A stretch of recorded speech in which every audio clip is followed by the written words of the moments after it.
चलिए बच्चों ध्यान दो, देखिए जीवन सूत्राणी एक ऐसा चैप्टर है क्लास 10th हिंदी का अनिवार्य संस्कृत का 9वां पाठ। ये 9वां पाठ है, बिल्कुल ध्यान देना है। इस चैप्टर में पहले से कुछ सारांशों को समझते हैं, फिर आगे चलते हैं। देखिए अर्जुन, भीम, नकुल, सहदेव, ये पांचों पांडव थे। इनको वनवास हो गया था। जब इनको वनवास हो गया, 14 वर्षों के लिए वनवास हुआ था। समझ रहे हो कि नहीं?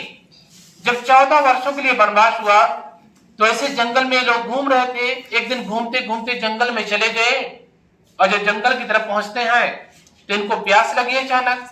और जब प्यास लगी तो वहां पर कोई पानी पीने कोई साधन नहीं था।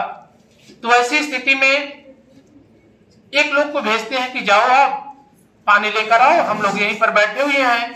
तो ढूंढते हुए गए और ढूंढते ढूंढते बहुत दूर जंगल में जब निकल गए तो उन्हें पानी कहीं मिला नहीं। एक तालाब बहुत सुंदर सा बना हुआ था। तो प्यास से इतने व्याकुल थे वो कि उन्होंने सोचा कि चलो सर्वप्रथम पहले जल को पिया जाए, उसके पश्चात फिर जल को लेकर चलते हैं। तो जैसे जल पीने के लिए आगे बढ़ते हैं तालाब की तरफ, उसी समय एक मायावी आवाज आती है। मतलब कोई दिखाई नहीं पड़ता है, वो आवाज यक्ष की थी। यक्ष मतलब परीक्षा लेना चाहता था पांडवों की, इनके अंदर कितना ज्ञान है, सत्यता क्या है। तो आवाज आती है कि पहले मेरे प्रश्नों का उत्तर दीजिए, तब आप जल पीजिए, अन्यथा आपकी मृत्यु हो जाएगी। तो प्यास से तो इतने व्याकुल थे कि उन्होंने सोचा कि पहले जल पिया जाए, फिर उत्तर दिया जाएगा। और जैसे जल उठाकर जैसे पिए, उसी घाट पर उनकी मृत्यु हो गई। तो यहाँ पर जो 4 भाई बैठे हुए थे, उन लोगों ने सोचा कितना विलंब हो गया है। एक लोग जाकर देखो जरा क्या दिक्कत है, उनको इतना टाइम हो गया, क्यों नहीं आ रहे हैं। तो जाकर जब देखते हैं तो दूसरा भाई निकल जंगल की तरफ चल देता है और जाते जाते उस तालाब की तरफ पहुंचते हैं तो उसका भाई एकदम पड़ा हुआ था। लेकिन वो भी प्यास से इतने व्याकुल थे कि उन्होंने सोचा पहले जल पिया जाए। जल पी करके फिर उनको हम देखते हैं क्या हुआ है। जल जैसे उठाए वैसे फिर आवाज आई कि पहले मेरे प्रश्नों का उत्तर दीजिए, अन्यथा आपकी भी मृत्यु हो जाएगी। जैसे आपके भाई की गति हुई है, इसी तरीके से तुम्हारी भी स्थिति हो जाएगी। लेकिन उसने उसकी बात को अनसुना करके तुरंत जल को पी लिए और उनकी भी मृत्यु हो गई। ऐसे करते हुए जब काफी समय हुआ तो धर्मराज जी ने कहा, अपने और एक भाई से कहा कि आप जाकर के देखिए। तो उन्होंने गए, अर्जुन को भेजा। अर्जुन जाते हैं। जब उन्होंने देखा कि हमारे 2 भाई एकदम मृत पड़े हुए हैं, मृत अवस्था में अचेत पड़े हुए हैं, तो उन्होंने सोचा पहले जल पिए, फिर उसके बाद देखा जाएगा। जल उन्होंने पिया, उनकी भी मृत्यु हो गई। इस तरीके से भीम गए, भीम की भी मृत्यु हो गई। अंत में धर्मराज युधिष्ठिर जब देखा कि हमारे सारे भाई चले गए क्रम से, तो सहन नहीं कर सके दुख को, तुरंत वहां से निकले, उसी तालाब की तरफ चल देते हैं। चलते चलते चलते चलते जब तालाब की तरफ पहुंचे तो उन्होंने देखा कि हमारे जितने भी हमारे भ्राता हैं सब एकदम कैसे हो गए हैं, मृत पड़े हुए हैं, दुख से करा रहे हैं, मृत पड़े हुए हैं।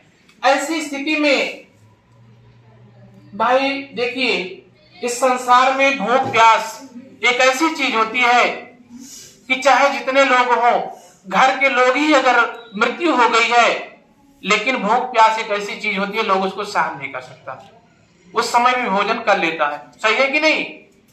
ऐसी स्थिति में क्या होता है, धर्मराज जी ने देखा कि हमारे चारों भाई एकदम मृत पड़े हुए हैं तालाब के किनारे। तो उन्होंने सोचा कि पहले जल पिए, उसके बाद फिर देखते हैं क्या हुआ इन लोगों को। तो तालाब की तरफ आगे बढ़े और जैसे जल उन्होंने उठाया तालाब से, उसी समय फिर वो आवाज आती है। वो आवाज यक्ष की थी। आता है, आवाज में ये आती है कि पहले मेरे प्रश्नों का आप उत्तर दीजिए, अन्यथा जो गति आपके भाइयों की हुई है वही दशा आपकी भी हो जाएगी। जब ऐसा उन्होंने कहा तो धर्मराज ने समझ गए कि ये किसी दूसरे की आवाज नहीं है, ये लगता है कि यक्ष की आवाज है। तो उस समय क्या करता है यक्ष, बहुत सारे प्रश्नों को पूछता है। ये बताइए इस संसार में माता से बढ़कर क्या है, पिता से उच्च क्या है संसार में? और ऐसे बहुत सारे प्रश्नों को करता है, लेकिन धर्मराज युधिष्ठिर ने सारे प्रश्नों का उत्तर देते चले गए। जब सभी प्रश्नों का उत्तर पा गए यक्ष, तो बहुत ही आनंदित हुआ, खुशहाल हुआ। और अंत में एक प्रश्न और करता है कि बताइए संसार में सबसे बड़ा सत्य क्या है, सबसे बड़ा आश्चर्य इस संसार का क्या है? तो उन्होंने बताया कि मृत्यु। व्यक्ति रोज मर जाता है ना, व्यक्ति रोज इस संसार में मर जाता है, लेकिन बहुत सारे लोग क्या होते हैं, इकट्ठे होते हैं। इकट्ठे तो बहुत सारे लोग हो जाते हैं, लेकिन अगर उसी में से पूछा जाए, भाई दुखी भी होते हैं, लेकिन पूछा जाए उसी में से कि क्या आप लोग मरना चाहते हो, तो संसार में कोई मरना नहीं चाहता है। कि मरना चाहता है? कोई भी व्यक्ति अपने से मरना नहीं चाहता है। यही दुनिया का सबसे बड़ा आश्चर्य है। इन सारी बातों को जब श्रवण करते हैं तो यक्ष बहुत आनंदित हुआ। उन्होंने कहा कि अपने भाइयों को जिसको चाहो आप जीवित कर लो। तो ऐसी स्थिति में यक्ष ने कहा, धर्मराज ने कहा कि हमारे भाई नकुल को जीवित कर दो। जीवित कर दिए और उनकी वार्ता को श्रवण करके यक्ष बहुत खुशहाल हुआ। अंत में उनके सारे भाइयों को जीवित कर दिया। इसी कहानी को आइए पढ़ते हैं, पढ़ करके पूरी जानकारी लेते हैं। किस विद गुरुतरम भूमि, किस विदुच्चरम चाखात, किस विदम शीघ्रतरम वातात, किस विद बहुतरम तृणात। किसमिन किससे, गुरुतरम मीन्स भारी है, भूमि इस पृथ्वी से कौन भारी है? किस विद गुरुतरम भूमि, गुरुतरम में सोता है भारी, भूमि में सोता है पृथ्वी से, किस विद में सोता है कौन? यानी कि इस पृथ्वी से, इस भूधरा से, इस वसुंधरा से कौन भारी है? कौन कह रहा है? यक्ष कह रहा है। प्रश्न कर रहा है किससे? धर्मराज युधिष्ठिर से कर रहा है। किस विदुच्चरम चाखात, किस विदु कौन है? उच्चतरम में होता है ऊंचा, कौन ऊंचा है? खात में क्या होता है? आकाश। इस आकाश से भी ऊंचा कौन है? अगला प्रश्न फिर करता है किस विद शीघ्रतरम वातात, किस विद यानी कौन? शीघ्रतम माने बहुत तेज चलता है, वातात में सोता है वायु से। इस संसार में वायु से तीव्र कौन चलता है? किस विद बहुतरम तृणात, किस विद कौन? बहुतरम माने बहुतरम तृणात, यानी तिनके से भी, ठीक है, भारी कौन होता है? तिनके से भी भारी कौन होता है? ऐसा प्रश्न जब यक्ष करता है तो धर्मराज युधिष्ठिर उत्तर दे रहे हैं। ध्यान से समझिए सब लोग कि माता गुरुतरा भूमि खात पितोच्चरस्तथा मना से ग्रतरम वार्तात चिंताम बहुतरी तृणात। माता गुरुतरा भूमि, इस संसार में गुरुतरा माने सबसे बड़ी है कौन? माँ। पूरे पृथ्वी से अगर बड़ी है तो कौन है? माँ। जो कि संस्कृत में कहा गया है पिता स्वर्ग पिता धर्म पिता ही प्रमं तपः पितर पेते प्यादिका प्रियंते सर्व देवता। माता पिता से बढ़कर संसार में कोई देवी देवता नहीं है। पिता स्वर्ग पिता धर्म, पिता ही स्वर्ग है, पिता ही धर्म है। तो इस संसार में अगर देखा जाए तो माता पिता के बाद गुरु का स्थान होता है, उसके बाद भी देवी देवताओं का स्थान होता है। तो धर्मराज जी ने बताया कि माता गुरुतरा भूमि की जो माँ होती है ना, उस पृथ्वी से भी कहीं बड़ी होती है।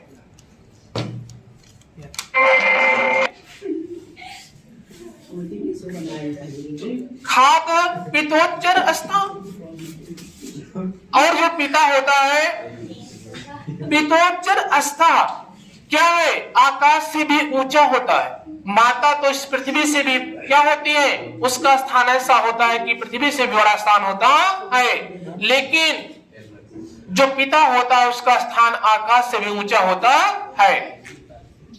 मनः शीघ्रतरम वातात, ये जो मन है ना, शीघ्रतरम वातात, मन की जो गति होती है वायु से भी तीव्र होती है।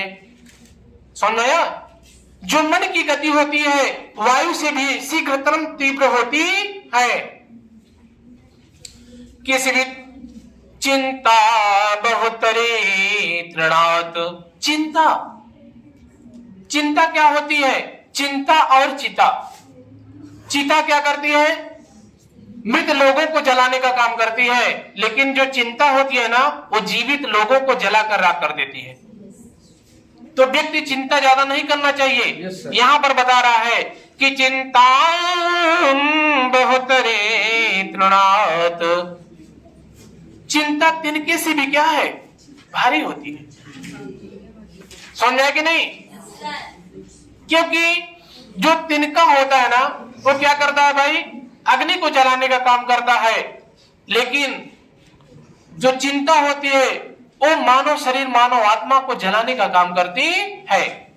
व्यक्ति जो ज्यादा चिंतन करता है, मनन करता है, वास्तव में ईर्ष्या देश की भावनाएं रखता है, चिंता करके एक दिन अवश्य वो जल कर क्या होता है, नष्ट हो जाता है संसार में। आइए, तो धर्मराज जी ने कहा बहुत अच्छी बात है, चलो और अगला प्रश्न करते हैं। किस्मिद प्रवसतो मित्रम, किस्मिन् मित्रम गृहे शतः, आतुरस्य च किं मित्रम, किस्मिन् मित्रे वरिष्यतः। देखिए धर्मराज युधिष्ठिर ने क्या कहा, किस्मिन यानी कौन सा, कौन साथ देता है, प्रवसतो माने प्रवास करने वाले व्यक्तियों का। जब व्यक्ति मान लो घर पर है तो बहुत सारे लोग हैं ना, परिवार है, घर परिवार है, सब साथ देते रहते हैं, लेकिन व्यक्ति जिस समय प्रवास पर चला जाता है, विदेश चला जाता है, कहीं बाहर चला जाता है, जो किस्मिन मित्रम, तो उसका मित्र कौन होता है? समझा रहा है कि नहीं? जब व्यक्ति अपने घर को छोड़ करके प्रवास पर चला जाता है तो उसका मित्र कौन होता है? किस्मित कौन होता है? प्रस्तुत बाहर जाने वाले या प्रवास करने वाले लोगों का मित्र कौन होता है? तो किस्मिन् मित्रम मरीष्यतः, और इस संसार में मरने वाले व्यक्तियों का मित्र कौन है? जब ये चार प्रश्न करता है तो धर्मराज युधिष्ठिर ने कहा कि चलो ठीक है, मैं उत्तर देने का प्रयास करता हूं। किसार्था प्रवसतो मित्रम, किसार्था प्रवसतो मित्रम, भार्या मित्रम गृहे सतः, आतुरस्य भिषक मित्रम, दानम मित्रम मरीष्यतः। बिल्कुल ध्यान से श्रवण करें। सार्था में होता है धन, वैसे तो धन होता है, लेकिन यहां धन से तात्पर्य नहीं है। सार्था में से यहां पर ज्ञान से तात्पर्य है। सार्था प्रवसतो मित्र, यानी कि यदि आपके पास ज्ञान है तो वही आपका सबसे बड़ा क्या है? मित्र है। जो प्रवास पर जाता है व्यक्ति या जो बाहर जाता है, उसका ज्ञान ही सबसे बड़ा मित्र होता है। क्यों? क्योंकि भाई यदि आप पढ़े लिखे हो तो आप कहीं भी जाओगे, किसी से पूछने की आवश्यकता नहीं पड़ेगी। बोर्ड में लगा रहता है कि प्रयागराज यहां से 30 किलोमीटर है। तो हम लोग बोर्ड में देखते हैं और देख करके सीधे पढ़ करके आराम से चले जाते हैं। लेकिन यदि आपको ज्ञान नहीं रहेगा, आप पढ़े लिखे नहीं रहोगे, तो आपको पूछना पड़ेगा ना। वो मान लो कह दिया कि आप इधर उत्तर की दिशा में चले जाओ, पश्चिम की दिशा में 3 किलोमीटर चले जाओ, मिल जाएगा आपको। तो आप ऐसे दिन भर भटकते रह जाओगे। इसलिए कहा गया है कि सारथा प्रवसतो मित्र, ज्ञान ही सबसे बड़ा मित्र है। समझा कि नहीं? भार्या मित्रम गृहे सतः, भार्या, भार्या मीन्स क्या होता है? पत्नी। जो पत्नी होती है ना, मित्रम गृहे मित्रमिष्यतः। घर पर यदि आपका सबसे बड़ा कोई मित्र है तो कौन है? पत्नी है।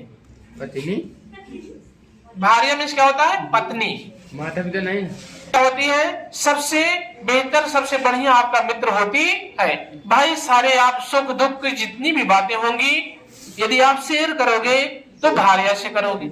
इसलिए घर पर सबसे बड़ी मित्र आपके कौन होती है भैया? पत्नी होती है। आपुरस्य भिषकः मित्रम। आपुरस्य, यदि कोई दुखी व्यक्ति है, आतुरस्य में होता है दुखी। अभी हमने कहा था प्रश्न में कि जो दुखी व्यक्ति होता है उसका मित्र कौन है? तो यहाँ पर धर्मराज ने उत्तर दिया कि आतुरस्य भिषक मित्रम। आतुरस्य यानी जो दुखी व्यक्ति है उसका मित्र कौन होता है भाई? भिषक में होता है दवा।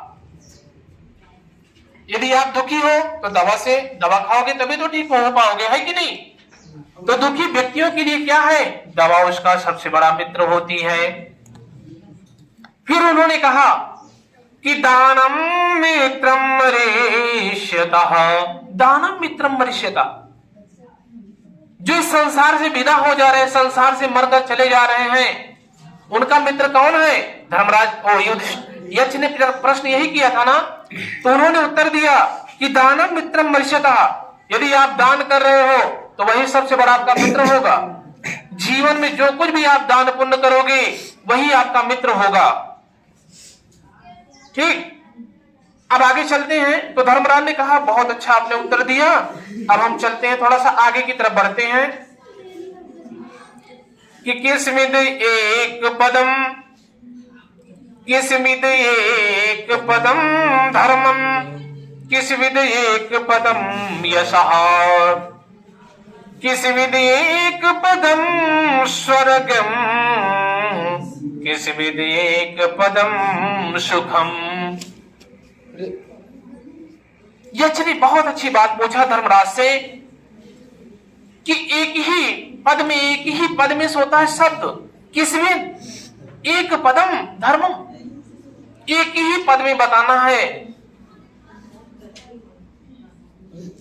कि इस संसार में धर्म क्या है।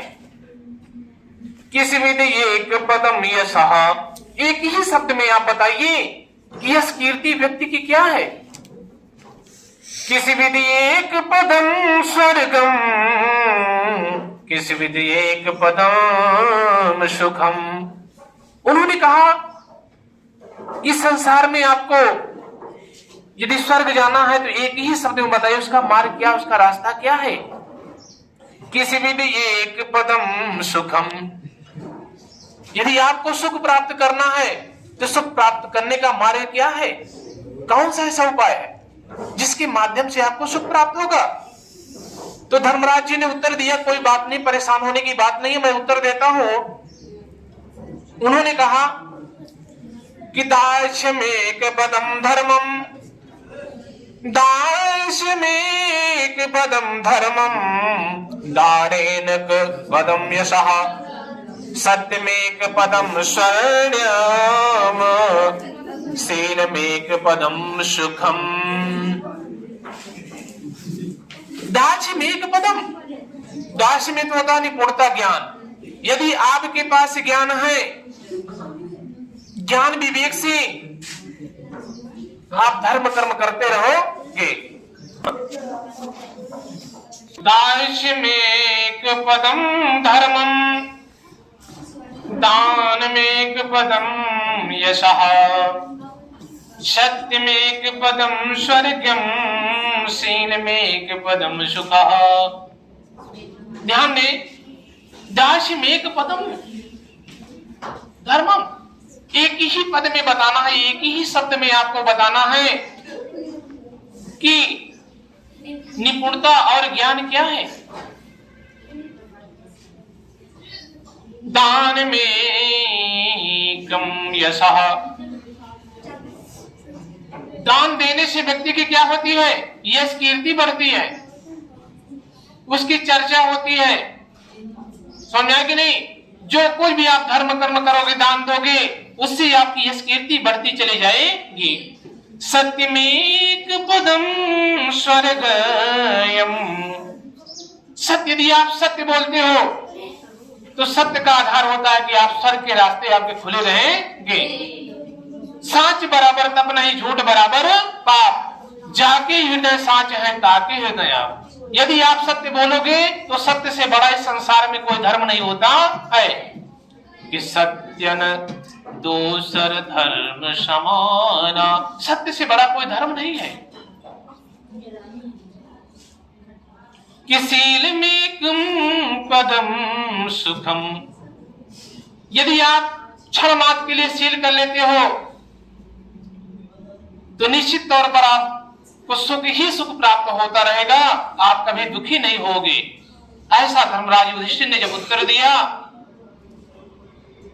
तो यक्ष ने पुनः कहा कि चलो मैं और अगर प्रश्न करता हूं।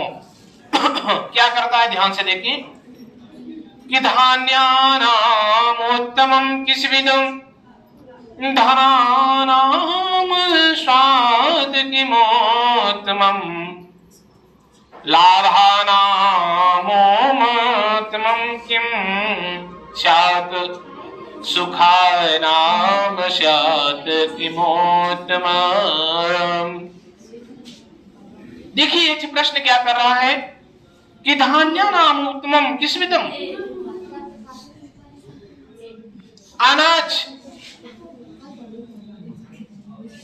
अनाज एक ऐसा धन होता है, उसको किस तरीके से प्राप्त किया जाता है। फिर कहता है कि धनानाम स्यात् किमोत्तमम्। धनानाम, जो धन होता है उसे कैसे प्राप्त किया जाता है।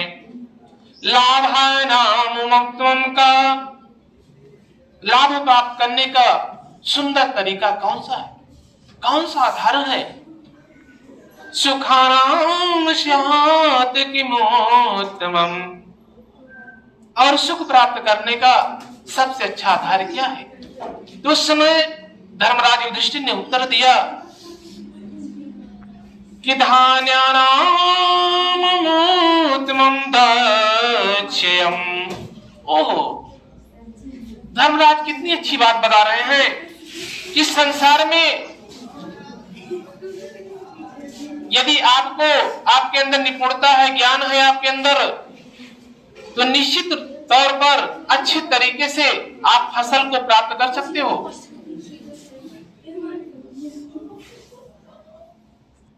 धनानामोत्तमं श्रुतम। अभी उन्होंने कहा कि जैसे पैसा कौड़ी धन संपत्ति सोना चांदी कैसे प्राप्त होती है, इससे बढ़कर क्या है संसार में। तो उन्होंने कहा कि भवानानामोत्तमं श्रुतम। सबसे बढ़िया बात यह है, धनों में सबसे उत्तम धन ये होता है, श्रवण माने सुनना, श्रुतम सुनना। सुनना ही धनों का सबसे उत्तम धन माना गया है। कैसे, जैसे आप रामायण गीता भागवत श्रवण करते हो ना, कहीं रामायण हो रहा है आप श्रवण कर रहे हो, ये क्या है, सभी धनों का उत्तम धन है। कहीं भागवत हो रही है आप बैठ गए वहां पर थोड़ा अध्ययन कर लिए, ये क्या है, सभी धनों का उत्तम धन है। पैसा कौड़ी तो क्षण मात्र के लिए होता है, वो आपके नष्ट होते चले जाएंगे। लेकिन यदि ये जो ज्ञान है, रामायण गीता भागवत का जो ज्ञान है, निरंतर आपके जीवन में काम करता रहेगा, आपको मोक्ष दिखाने का कार्य करेगा। इसीलिए धर्मराज ने बताया कि सब धनों का उत्तम धन होता है श्रुतम, माने श्रवण करना। क्या श्रवण करना, यही भक्ति की चीजें, जैसे रामायण हो रहा है कहीं श्रवण कीजिए, कहीं भागवत की कथा हो रही है उसको श्रवण कीजिए, ये सबसे बड़ा उत्तम धन माना गया है। लाभानामोत्तमं श्रेष्ठः, लाभानाम श्रेष्ठम आरोग्यम सुखम तृष्टितुमः। ध्यान से समझिए, लाभानाम श्रेष्ठम आरोग्यम। आरोग्यम, यदि आप निरोग हो, बिना रोग के हो, अर्थात आपकी आत्मा एकदम शुद्ध है, स्वस्थ है, तो इससे बड़ा कोई लाभ होने वाला नहीं है। क्योंकि कहा गया है स्वास्थ्य ही धन है।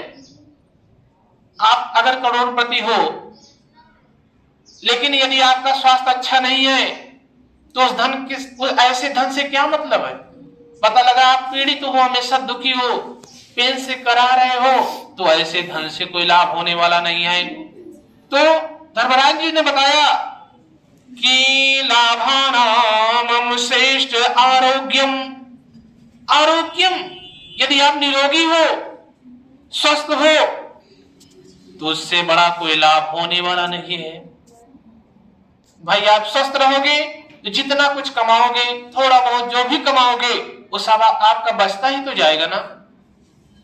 लेकिन पता लगा आप किसी रोग से पीड़ित हो, तो जितना भी धन रहेगा सब उसी में चला जाता रहेगा, कोई लाभ होने वाला नहीं है। फिर कह रहे हैं, चलो दूसरा प्रश्न का उन्होंने उत्तर दिया कि किस विधम सुखम, सुख क्या है। उन्होंने पूछा कि संसार में सुख क्या है। तो धर्मराज जी ने बताया कि सुखानाम स्यात् किमोत्तमम। सुखानाम, जो कुछ भी आपके पास है, अच्छा नई लाइन से देखना है, सुखानाम तुष्टिरोत्तमः। यदि आप संतुष्ट हो, किसी भी चीज से आप संतुष्ट हो, क्योंकि कहा गया है कि जो मानव शरीर होती है ना, एक कभी इसका जो मन होता है कभी भरता नहीं है।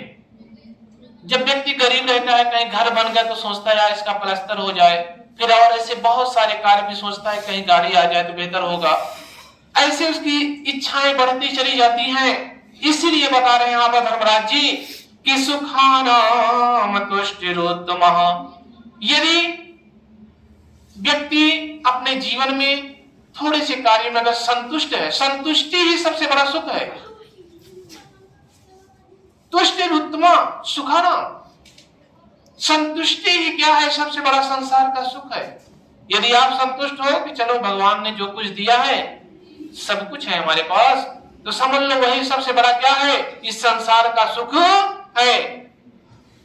लेकिन यदि आप विचार कर रहे हो कि हे परमात्मा, ऐसे आपके अंदर लालच ईर्ष्या बनी है, तो आप जीवन में कुछ नहीं कर पाओगे, आप कभी सुखी नहीं हो सकते हो, परेशान के परेशान ही बने रह जाओगे।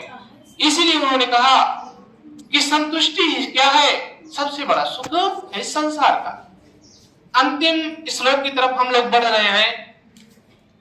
अच्छा, प्रश्न कर रहा है धर्मराज जी से, क्या कह रहा है, चलो एक प्रश्न और पूछते हैं, बता दो कि किम नो हित्वा प्रियो भवति, किम हित्वा न शोचति, किम नो हितार्थवान भवति, किन्नु हित्वा सुखी भवेत्।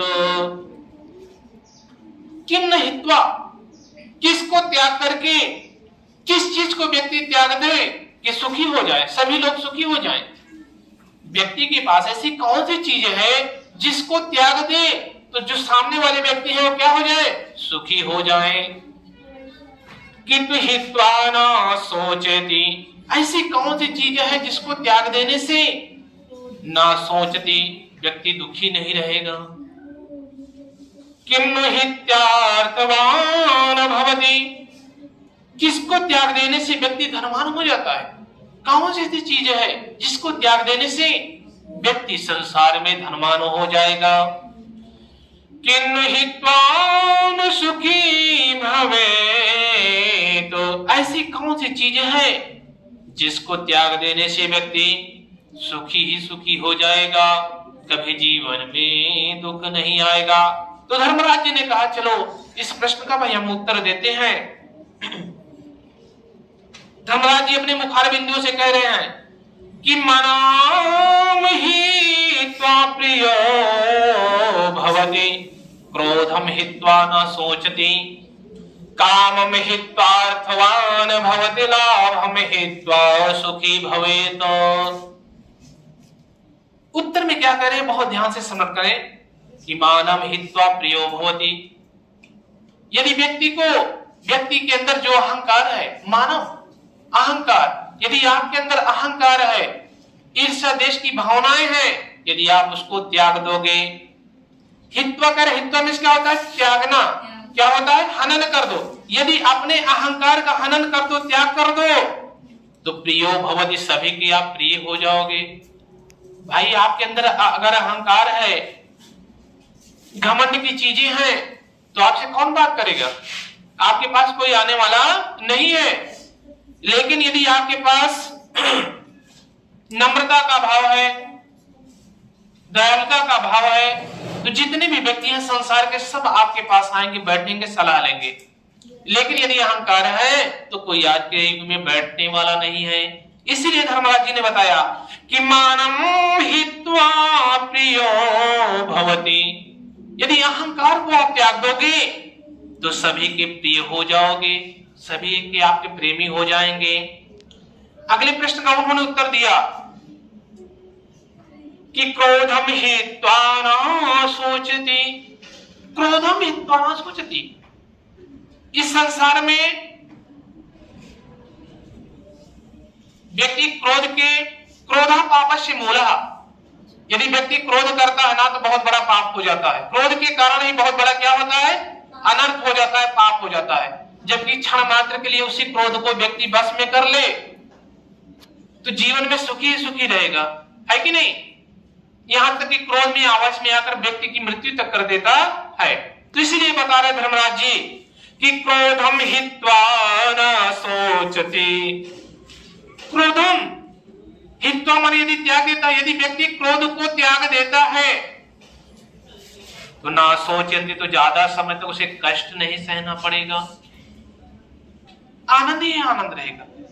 इसलिए व्यक्ति को क्रोध नहीं करना चाहिए कि कामम हित्वा अर्थवान भवते, लोभम हित्वा सुखी भवेतो। कामम, कामम में क्या होता है भाई, इच्छा। यदि व्यक्ति अपनी इच्छा को त्याग देता है, अपनी कामना को त्याग देता है, हित्वार्थवान भवति, तो धर्मान हो जाता है।